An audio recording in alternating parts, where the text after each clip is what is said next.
पियाबा की सनवा हमार,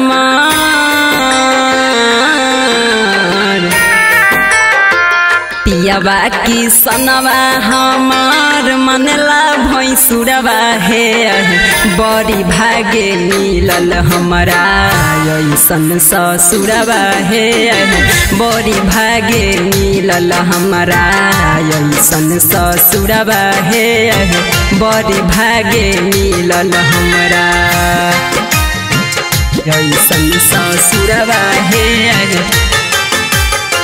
बड़ी भागे मिलल हमरा। बड़ा सुख मिले हमरा पिया के अंगना बहो। देवरा ले आके दे दे रोज एगो कांगाना हो, रोज एगो कांगाना हो। बड़ा सुख मिले हमरा पिया के अंगना बहो। देवरा ले आके दे दे रोज एगो कांगाना हो। बड़की गोतिनिया हमके देवेला के जुड़वा हे। बड़ी भागे मिलल हमरा ऐसन ससुरवा हे। बड़ी भागे मिलल हमरा ऐसन ससुरवा हे। बड़ी भागे मिलल हमरा ऐसन ससुरवा हे। बड़ी भागे मिलल हमरा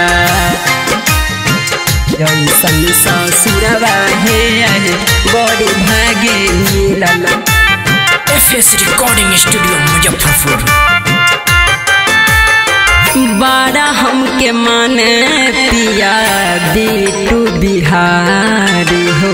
छोट की ननदिया कहे बिया भाभी प्यारी हो, बिया भाभी प्यारी हो। बड़ा हमके माने पिया बिटू बिहारी हो। छोट की ननदिया कहे बिया भाभी प्यारी हो। दौली त गाई सुजित दिल सातो सुरवा हे। बड़ी भागे मिलल हमरा ऐसन ससुरवा हे। बड़ी भागे मिलल हमरा ऐसन ससुरवा हे। बड़ी भागे मिलल हमरा ऐसन ससुरवा हे। बड़ी भागे मिलल।